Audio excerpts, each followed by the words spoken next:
everyone, let's talk about Outlander Season 3, Episode 2, Surrender. I have no quick thoughts, so just like last week, I'm gonna break it down between Jamie and Claire. So let's start with Jamie. So it's apparently been 6 years, according to Jenny, since he's been dropped off at Lallybroch, you know, at the end of last episode. So yeah, Jamie has pretty much been doing his thing, which is not much. He's actually wanted as a figure named the Dunbonnet, or also as Red Jamie. I mean, everybody's pretty much looking for him. When we first see him, he, you know, has grown his beard, doesn't look like he's really taking care of himself that much. He seems really half dead. And we of course find out that over the years, the Redcoats have been looking for him and that Jamie and Ian have been protecting him all those years, of course, as you would expect, because Jenny is very protective of Jamie. And so this is where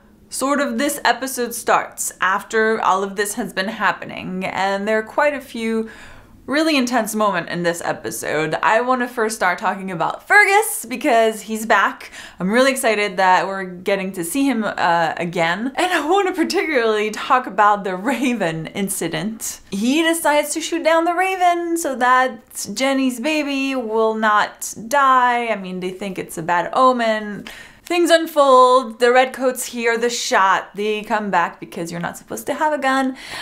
And it's right after Jenny gave birth and Jamie is there holding the baby and a whole thing. That whole scene where Jamie is holding the baby in the other room and the Redcoats are, you know, interrogating Jenny and she's like, oh yeah, my baby died. I'm just like, oh my God, that's just like, the baby's totally gonna start crying. And I'm just so stressed at this point thinking, oh, this is so bad, and so many things could have gone wrong. And then even now, I'm thinking, okay, well, you told them the baby died, that's great, they believed you, they left. But if they come back at some point, wouldn't they be surprised to see like a baby there or like another kid? I guess they don't really maybe count or they don't really care. But you know, it's a pretty bad lie that she said. I mean, of course, there was no other options. And at this point, you're just thinking on your feet and you're like, yeah, baby died. But of course, the biggest moment came after that happened, when they bring back Ian and then Fergus is about to go see Jamie, it seems like, and the Redcoats decide that he probably knows where Jamie is, so we're gonna follow him, or like, you know, hide and follow him. And then Fergus is like, yeah, I kind of hear them. So he starts to taunt them and they cut his freaking hand off. What? I think I'm probably still in a state of denial about this whole thing, because I'm watching this scene and I'm like, oh, it's bad. Oh, Jamie's gonna come and save him. Oh, something's gonna happen. That's how he gets captured. I don't know. I just expected this whole time that they weren't really gonna go through with whatever they were gonna do to Fergus. And then suddenly, you know, I see the hand gets cut off and I'm just like, I don't think I reacted right away because I'm just like, what? Like, what? What do you mean they cut off his hand? That's just crazy. My brain would not compute this happening. It like reminded me of how I felt reading the Walking Dead comic books. They don't do that in the show, but they do something very similar in the comic books. And I was like, what? I have no words. I was just so shocked. But interestingly enough, I think it was sort of a positive thing that this happened, because it woke Jamie up a little bit from his like half dead living, where he's like, okay, I still do care about Fergus, and he did make him a promise that if anything happened to him, if he got his hand cut off, which apparently is like a risk that he was willing to take, or just, so I'm like, maybe Fergus doesn't mind as much as I mind, but yeah, he seemed a pretty good spirits after it happened still, so I'm like, huh, okay. So Jamie seems a little more like, all right, there's still things that I can live for, which was such a great moment. And then we get to the moment where Jamie asks Jenny to turn him into the Redcoats so that she can get the money from the rewards, which I think he of course wants her to use for her children, but also probably for Fergus, you know, because Jamie will be gone and she's gonna have to raise him. Now, before he gets taken, he does have, you know, one night with Jenny's help. You know, I couldn't figure out what her name was, and I probably missed it, so I apologize, but if you know her name, let me know in the comments. And I liked the way they set up the scene, because we also had seen, you know, at the same time we were seeing Claire trying to get more intimate with Frank, which I will of course talk about a little later. But then you have the scene, and I guess you don't feel as bad that Jamie is giving into his kind of need for intimacy and something more than what he's been living. It's kind of heartbreaking to have to watch, because you know that they just have to be together. But at the same time, I like that they keep it true in some way, because, you know, we do crave connection, and Jamie has been alone in his heart and also isolated in a way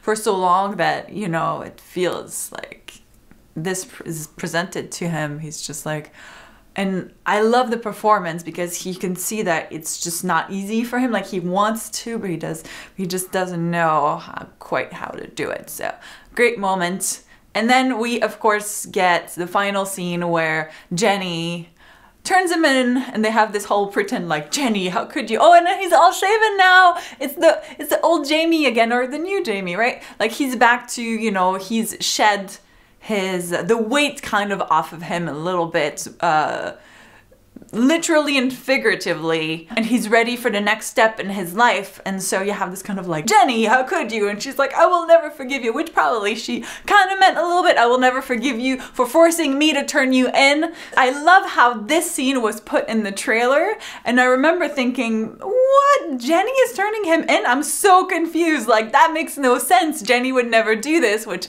obviously now I'm like, yeah, I was right. She would never do this, because she only did it because Jamie asked her. So now I'm glad, but I love how they like tricked us a little bit into thinking like she was doing something really bad. So yeah, Jamie is now back in prison, well, a different prison. And, you know, from the trailer, it looks like it's going to be another interesting journey for him there, so I can't wait to watch that. And now we're gonna move on to Claire. First, I want to talk about how adorable the scene with Frank and the baby was, when he's holding her and he's just kind of like, you're like, oh, you know, of course, you know that I love Frank, and all these moments just kind of break my heart for him and for Claire, and I just want them to be happy, even if it's not together. I just wish, like, such a messed up situation. But anyway, he does the best that he can, and that scene, I was just like, I love it. Like I said, on the one hand, you have Jamie, who's, you know, craving some sort of connection, and then now you have